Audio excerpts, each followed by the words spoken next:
बलरामपुर के भी होंगे, तो हम तो खुद उस सड़क पर चले हैं, गोंडा और बलरामपुर की।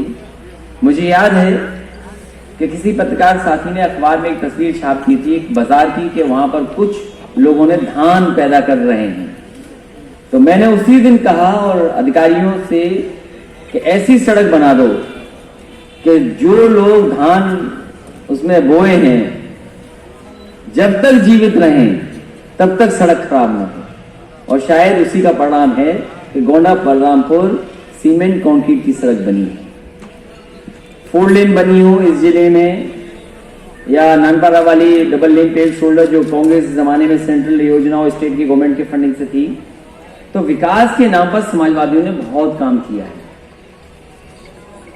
लैपटॉप बांटे हैं, वो आज भी चल रहे हैं। समाजवादी एम्बुलेंस ये मेंटेन नहीं कर पा रहे हैं, नई एम्बुलेंस खरीदना तो दूर, ये मेंटेन नहीं कर पा रहे। और कोविड के समय पर और इधर जो लॉकडाउन रहा उसमें सबसे ज्यादा कारगर, सबसे ज्यादा मदद करने का काम, सबसे ज्यादा गरीब जनता के बीच में पहुंचने का काम जरूरत के समय पर एम्बुलेंस ने किया। बहुत से परिवारों को इससे मदद पहुंची। पुलिस की 100 नंबर जो अब 112 हो गई है, ये भी समाजवादी सरकार की देन है। इसके मेंटेनेंस के लिए कोई सरकार ने इंतजाम नहीं किया, वही पुरानी गाड़ियां और केवल नाम बदल देना। तो समाजवादी पार्टी लगातार किसानों के लिए काम करती रहेगी। और ये इलाका तो वो धान का है, धान मिलें भी हैं, पुरानी भी रही हैं, गन्ने का भी क्षेत्र है और भरमार है इन चीजों की, चीनी मिलों की। मुख्यमंत्री जी जहां जाते हैं कहते हैं 1 लाख से ऊपर हम करोड़ पैसा दे चुके किसानों को। हर भाषण में कहते हैं 1 लाख से ज्यादा दे चुके हैं, कई प्रदेशों के बजट से ज्यादा दे चुके हैं। लेकिन ये बताना भारतीय जनता पार्टी भूल जाती है, उनके मुख्यमंत्री भूल जाते हैं कि अभी भी किसानों का बकाया पैसा है। और इस महंगाई में गन्ने की कीमत बढ़ जानी चाहिए थी, नहीं बढ़ी है। धान के लिए कहा कि एमएसपी है, एमएसपी से खरीदा जाएगा, केंद्र बनाए गए, लेकिन कहीं भी आसपास किसानों की खरीद नहीं हुई है। 900, 1100 में सब पूरा धान बिक गया। हम बधाई देना चाहते हैं उन किसानों को जो दिल्ली में धरना आंदोलन कर रहे हैं एमएसपी को लेकर के। समाजवादी पार्टी ने पूरा समर्थन उनको किया, जगह जगह समाजवादी पार्टी ने कार्यक्रम किए। सबसे ज्यादा मुकदमा उत्पीड़ित सब धान पैदा करते हैं या खेती करते हैं, ये किसान भी हैं, समाजवादी भी हैं। और जो आय दोगुनी की बात थी, हमें बताएं किस फसल की आय दोगुनी करने जा रहे हैं। इस सरकार में भ्रष्टाचार बढ़ा है। जैसे जैसे सरकार करीब आएगी झूठ भी बढ़ेगा, भ्रष्टाचार भी बढ़ेगा। और अगर किसी ने सही तस्वीर दिखा दी सरकार को तो उसके ऊपर मुकदमा हो जाएगा। हमारे कई पत्रकार साथियों ने कहा कि ये दाल नहीं, ये पीला पानी है हल्दी का, उन्हें मुकदमा का सामना करना पड़ा। कई हमारे पत्रकार साथी जिन्होंने दूध की सही तस्वीर सामने ला दी, उन पर मुकदमा हो गया। हम जानते हैं कितनी तकलीफ परेशानी में भी आप भी काम कर रहे हो, सच दिखाना चाहते हो, सच जानते हैं, बता रहे हैं आप, लेकिन आप पे भी प्रेशर है सरकार का। तो ऐसी सरकार पहली बार देखने को मिली जो अन्याय लगातार कर रही है। और जैसे जैसे सरकार आएगी समय खत्म होगा, इनका अन्याय बढ़ेगा, झूठ बढ़ेगा, बेईमानी बढ़ेगी, भ्रष्टाचार बढ़ेगा। और कभी कोई आरोप लगाता था उनकी सरकार में इतने मुख्यमंत्री हैं, ये सरकार बताए इनके पास कितने मुख्यमंत्री हैं। और जिस तरह की घटनाएं सुनने को मिल रही हैं कानून व्यवस्था को लेकर के, कल ही हम लोग लौटे हैं मान ली बाराबंकी होकर के आए, एक बेटी के साथ क्या घटना हो गई, बेटियों के साथ घटना हो रही, महिलाओं के साथ घटना हो रही, और बदायूं जैसा दुख भरा कांड, कितनी बड़ी घटना हुई। और उसकी बेटी ने जो दिखाया गद्दा कि देखो मेरी मां का इतना खून लगा इसमें। सोचो कौन सरकार में है, एक योगी सरकार में क्या कार्रवाई की।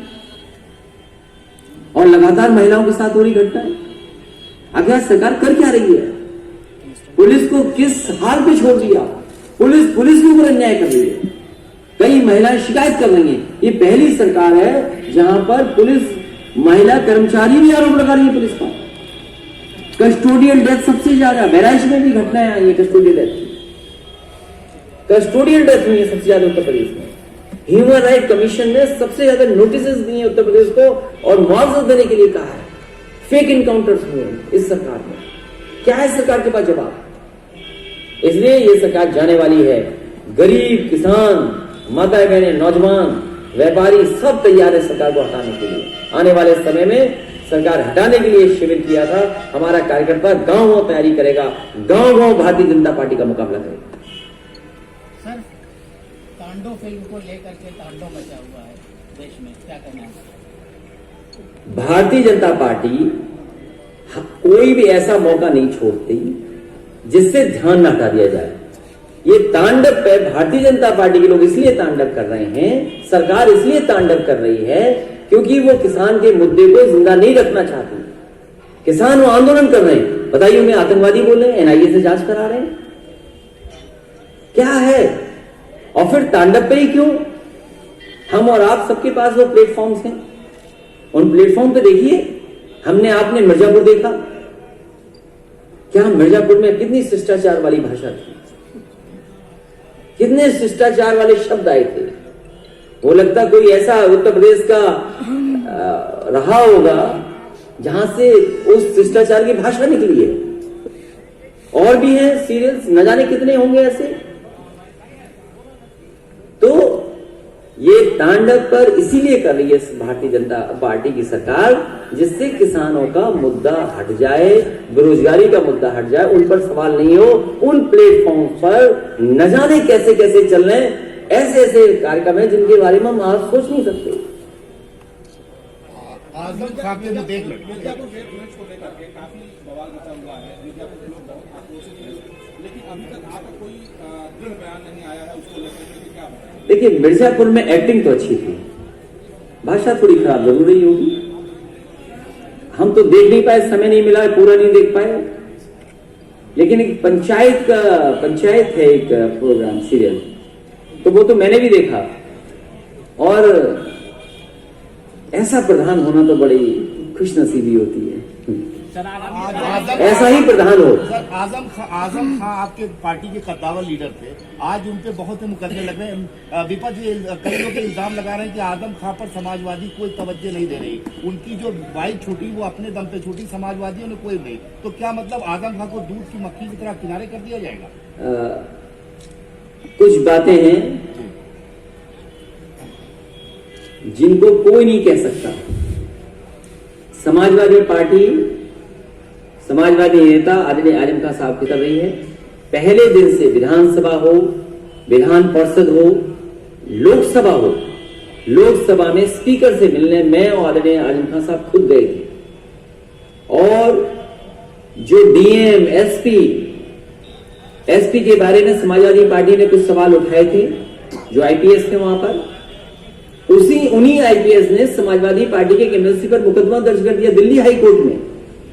पहले दिन से हम कह रहे हैं कि जितने मुकदमे मोहम्मद आजम खां साहब के और उनके परिवार पर लगे हैं सब झूठे मुकदमे, सब फर्जी हैं, और केवल इसलिए कि उन्होंने अच्छा काम कर दिया यूनिवर्सिटी का। मौलाना जौहर यूनिवर्सिटी बनाने और वहां पर विकास कराने की वजह से भारतीय जनता पार्टी ने साजिश कर षड्यंत्र करके और अधिकारियों के माध्यम से मुकदमे उन पर दर्ज कराएं। समाजवादी पार्टी उनके परिवार की पूरी मदद करेगी और लगातार मदद करती रही है, करेगी। लड़ाई जितनी लड़नी होगी, कानूनी लड़ाई लड़ेंगे। और हमें उम्मीद है जिस तरीके से उनकी पत्नी विधायक वो आई है वापस, हमें उम्मीद है आने वाले समय में उनका पूरा परिवार छूट जाएगा, मुकदमे भी खत्म होंगे। समाजवादी पार्टी लड़ेगी और मौलाना जौहर के नाम पर जो यूनिवर्सिटी बनी है वो बहुत ही पुराने सुमेर सरानी से लेकर के उनका इतिहास उठा करके देखें। जो नाम बदलने वाले लोग हैं, जो नाम बदलना चाहते हैं, वो नाम ही बदल सकते हैं, काम नहीं कर सकते। मोहम्मद आजम खां साहब ने काम करके दिखाया है। वो इस पीढ़ी के लिए नहीं, अगली पीढ़ी के लिए समाजवादी पार्टी नाम नहीं बदलने देगी। और जितना नुकसान उस यूनिवर्सिटी का किया है, समाजवादी सरकार बनेगी, उससे अच्छी यूनिवर्सिटी उसको बनाने का काम करेंगे। चुनाव में समाजवादी पार्टी की क्या भूमिका रहेगी? उनका करोड़ों का संपत्ति प्रशासन ने जब्त किया, इस पर आप क्या? मुझे दुख है इस बात का कि जितने भी ये प्रशासन के लोग हैं, इनके जो कर्मचारी अधिकारी हैं, कहीं से भी कुछ कमी निकालते हैं। आप देखिए किसी की भी इनके अधिकारी हैं जो चाहे सो निकाल लें, 30 साल पुराना 20 साल पुराने मामले जमीन के, ये जमीन के मामले इन्हीं के अधिकारियों के निकाले हुए हैं, साजिश कर करके उनके खिलाफ ये कार्रवाई हुई है। आप देखिए कितनों के घर तोड़े जा रहे हैं। आप जितने लोग बैठे हैं, जो लोग गांव में रहे होंगे या जो पुराने कस्बे में रहे होंगे, दादा परदादा से जो बना होगा, किसी का नक्शा नहीं पास होगा। यहाँ ये जो बिल्डिंगें बनी हैं, कई बिल्डिंगों में नक्शे नहीं पास होते होंगे। तो ये जानबूझ करके लोगों को परेशान करने की साजिश रची है सरकार, डराने का काम कर रही है, खतरा पैदा करने का काम करे। जिस तरीके से अमेरिका में डर और खतरे के सहारे देखो हालत क्या हुई बाद में लोकतंत्र की, ये डर और खतरा बता करके समाज में जहर घोल रहे हैं, नफरत घोल रहे हैं। इनसे ज्यादा इनसे पूछिए मुख्यमंत्री आवास का नक्शा पास है क्या? एक छोटा सा सवाल, और भारतीय जनता पार्टी के न जाने कितने गैर कानूनी मकान बने होंगे। ये चाहते हैं कि समाजवादी सरकार आए, सबके नक्शे नापे जाएं और तोड़े जाएं। कल एक प्रेस कॉन्फ्रेंस में जो है भाजपा के एक सांसद ने, आप जो मंदिर में आजकल जा रहे हैं दर्शन करने के लिए, सिंदूर और तमाम जगह है, रामलला के दर्शन करने की सलाह देने के साथ में जो है एक राष्ट्रीय पार्टी के अध्यक्ष के ऊपर अभद्र टिप्पणी की है, उन्हें सुअर तक कहा है। मुझे नहीं, उनको ओवैसी को, देखिए, ओवैसी को। मैं आपसे कह रहा हूं, समाजवादी पार्टी विकास की राजनीति कर रही है, लोगों को जोड़ने की राजनीति करती है, लोगों को आगे तरक्की खुशहाली के रास्ते पर ले जाए, सड़कें बनाएं, ये समाजवादी पार्टी का काम है। यूनिवर्सिटी बनाएं, समाजवादी पार्टी का काम है।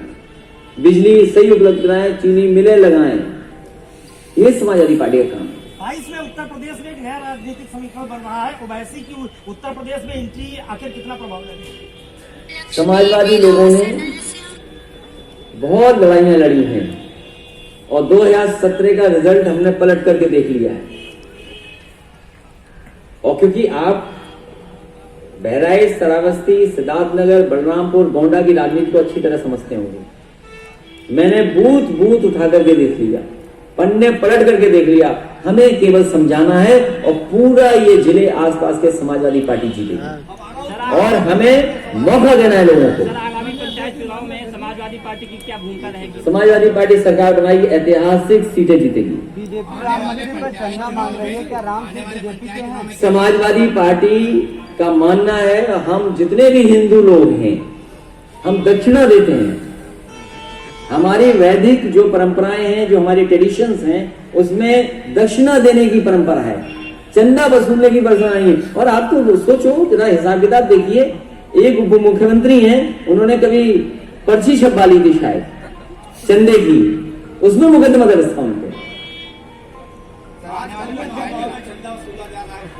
देखिए, हमारे धर्म में दक्षिणा देने की परंपरा है और हर धर्म में इस तरह की परंपराएं हैं कि अगर आप किसी स्थान पे जाते हो तो जो आपकी इच्छा होती है वो आप चढ़ाते हैं, उसको किसी रूप में कोई भी नाम दिया जा सकता है। लेकिन चंदा वाला शब्द हमें वैदिक परंपरा में नहीं दिखता। कोरोना वैक्सीनेशन को लेकर अब उनमें इतना डिटेल में न जाएं, ऐसे बहुत से काम भारतीय जनता पार्टी फर्जी करती है। कोरोना वैक्सीनेशन को लेकर समाजवादी पार्टी आने वाले विधानसभा चुनाव में मुझे याद है कि मैं रथ से भी यहाँ आया था, तब इतने बिल्डिंगें नहीं बनी थी। जब पहली बार रथ से आया था, आप में से शायद कुछ लोग रहे होंगे, और इसीलिए मैं फिर आया लौट करके यहाँ, फिर लौट करके आया। 22 का चुनाव आप अकेले लड़ेंगे? आने वाले समय में समाजवादी सरकार बने, इसीलिए यहाँ से हमने रास्ता किया। 2022 का चुनाव आप अकेले लड़ेंगे कि मिलके? बसपा के बागी सांसद को से मिलकर के एक संदेश दे दिया। नहीं, बागी न कहिए उन्हें, ये कहिए कि उन्होंने निर्णय अच्छा लिया। 22 का चुनाव आप बसपा ने मुझे बागी करार दिया है, कल उन्होंने नहीं, उन्होंने, क्योंकि उनके अपना सिद्धांत है तो इसलिए उन्होंने इस बात का फैसला लिया। अच्छी बात है, फैसला अच्छा लिया। अध्यक्ष जी, ये 22 अभी हम नहीं कह सकते हैं, लेकिन हमने जोड़ने की कोशिश की है और लगातार हम लोग जोड़ रहे हैं। आप देख रहे हो लखनऊ में कि समाजवादी पार्टी में जोड़ने का काम चल रहा है। जो आएगा हम स्वागत और सबको एडजस्ट करेंगे, क्योंकि हम पे गुंजाइश है एडजस्ट करने की। चाहे जैसे लोग जैसे लोग हो, कई दल से घूम के आए उनको भी जोड़ेंगे। लेकिन सवाल वो नहीं है, अब हमारे दल के जाने कहाँ घूम रहे हैं, अब बच्चा 22 का चुनाव आप हमारे दल के भी तो घूम रहे हैं जाने कहाँ। ऐसा नहीं है, हमारा काम है समाजवादी पार्टी में जोड़ना। जब भारतीय जनता पार्टी कोई फर्क नहीं कर रही, हर एक को जोड़ रही है, कैसे कैसे लोगों को ले लिया उन्होंने। इसलिए उस पर विशेष चर्चा न करें। 22 का चुनाव बंगाल में विधानसभा के चुनाव